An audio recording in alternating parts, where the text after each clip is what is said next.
तो नमस्कार दोस्तों, मैं निर्भय चौधरी और आज हम लोग बात करने वाले हैं क्षेत्रमिति के जो आकृति हैं उनके बारे में जो रोचक तथ्य है उस पे हम लोग आज बात करेंगे और कुछ नया जानने का प्रयास करेंगे। चलिए शुरू करते हैं। जिस आकृति में दिखे गोलाई उसके सूत्र में आएगा ही आएगा पाई। इस बात को ध्यान रखना है और इसी बात को सत्यापित करने हेतु तो इस वीडियो को बनाया जा रहा है, तो इसको समझेंगे।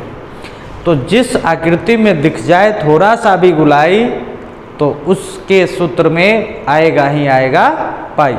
तो चलिए कैसे, ये देखिए इस आकृति को, ये गोल दिख रहा है आपको, इसमें गोलाई है और इस आकृति का नाम वृत्त होता है। इसे क्या कहते हैं? वृत्त कहते हैं। तो वृत्त में है गोलाई तो इसके सूत्र में आएगा पाई। ये पाई, इसको पाई बोलते हैं।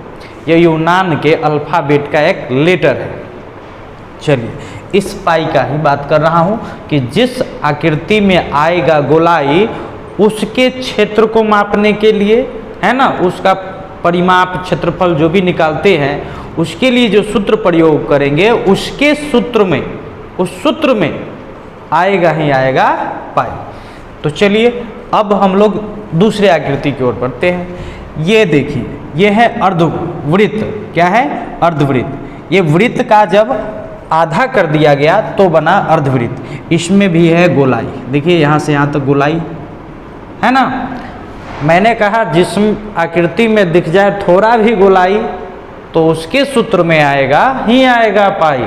तो चलिए, तो ये अर्धवृत्त है, इसमें आपको गोलाई दिख रहा है तो इसके सूत्र में आएगा ही आएगा पाई। ये है बेलन। बेलन यहाँ देखिए, ये यूँ होता है, चारों तरफ से गोला होता है। ऊपर का सिरा देखिए वृत्त के जैसा दिख रहा है, ये भी वृत्त के जैसा दिख रहा है, मतलब इसमें भी गोलाई, यहाँ भी गोलाई, चारों तरफ से गोलाई, ऊपर भी गोलाई, तो इसमें भी आएगा पाई। इसमें भी आएगा पाई, मतलब इसके भी जो सूत्र होंगे उस सभी सूत्र में क्या आएगा? पाई आएगा।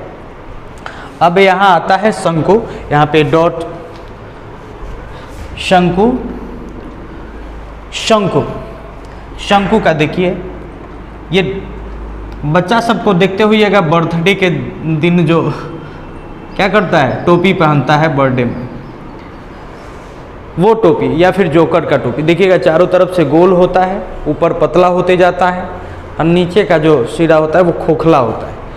उसी चीज़ को हम लोग शंकु का नाम दिए हैं यहाँ पे।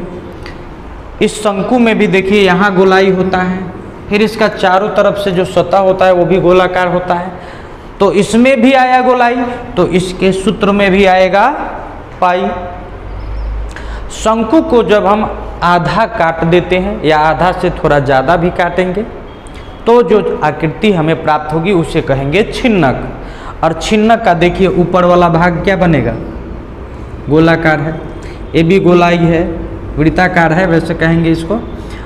ये भी, इसमें भी आ रहा है गोलाई तो इसमें भी लगेगा क्या? पाई। इसके भी सूत्र में आएगा क्या? पाई। चलिए अब हम लोग देखेंगे इस गोला को। ये गोला, ये दोनों आकृति देखने में एक जैसा लग रहा है लेकिन इसके सतह को ज़रा देखिए और इसके सतह को देखिए तो थोड़ा आपको अंतर दिखेगा। इस गोला का मतलब होता है चारों तरफ से जो गोल हो, और ये वृत्त का मतलब होता है जैसे रोटी देखते हैं ना, रोटी चारों तरफ से क्या होता है? गोला होता है लेकिन वो चपटा होता है ना।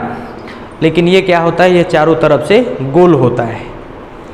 अगर रोटी को लुढ़काएंगे तो वो चारों तरफ से लुढ़कते हुए नहीं कहीं, मतलब अगर इंक्लाइंड प्लेन पे डालेंगे, ढालुआ समतल पे अगर हम कहीं से उसको टहलाने का प्रयास करेंगे तो वो नहीं टहल पाएगा। लेकिन ये जो है ये चारों तरफ से गोल होने के कारण, फुटबॉल जैसा गोल होने के कारण ये लुढ़क जाएगा। तो ये होता है गोला। तो गोला में भी है गोलाई, चारों तरफ से है गोलाई तो इसके भी सूत्र में आएगा पाई, है ना।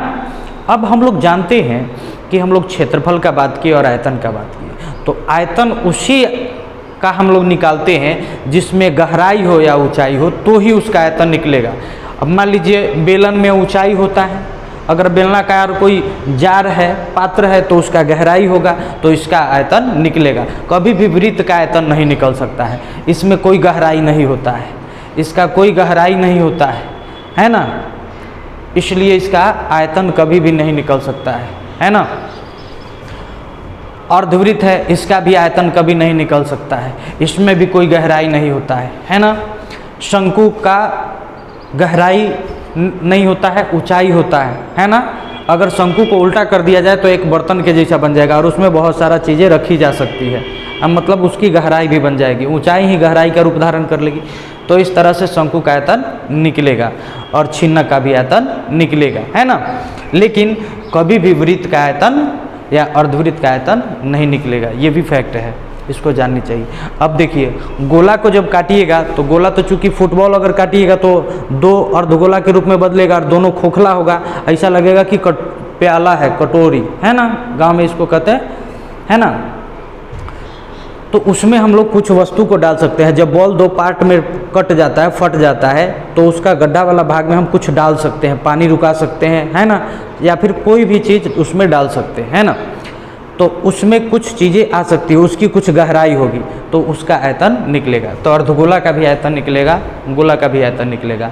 वृत्त और अर्धवृत्त का आयतन कभी भी मत निकालने लग जाइएगा, नहीं तो आपका सारा मैथमेटिकल, है ना, मैथमेटिशियन वाला माइंड फेलियर कर जाएगा, है ना। तो चलिए, आज की वीडियो में हम लोग इतना जानकारी लिए, लेकिन है पाई के विषय में जान लीजिए कि क्या है। तो पाई यूनान के अल्फ़ाबेट का क्या है, एक लेटर है, समझे कि नहीं। और ये एक नियतांक है, कांस्टेंट है। क्या है इसका कांस्टेंट वैल्यू क्या है, 22/7। मतलब सूत्र में, क्षेत्रमिति के सूत्र में इस तरह का जो आकृति हो, इसका कैलकुलेशन कर रहे हो, तो वहाँ पे अगर ये पाई आता है तो उसके बदले में हम लोग 22/7 रखते हैं, है ना।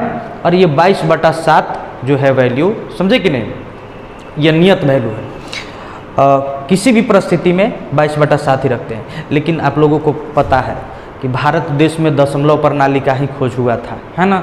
दशमलव प्रणाली का जो खोज हुआ था वो भारत देश में ही हुआ था। और दशमलव प्रणाली का जब खोज हो गया तो 22/7 पर एक्सपेरिमेंट शुरू हो गया कि भाई बट्टा के रूप में है, इस दशमलव के रूप में अगर लाया जाएगा तो कहाँ ले जाएगा, समझे कि नहीं। तो इसको मतलब शॉर्टेस्ट रूप में डाला गया 3.14, और ये 3.14 दशमलव के रूप में अगर पाई का मान आप अगर रखना चाहते हैं तो 3.14 रखा जाता है। तो अब तक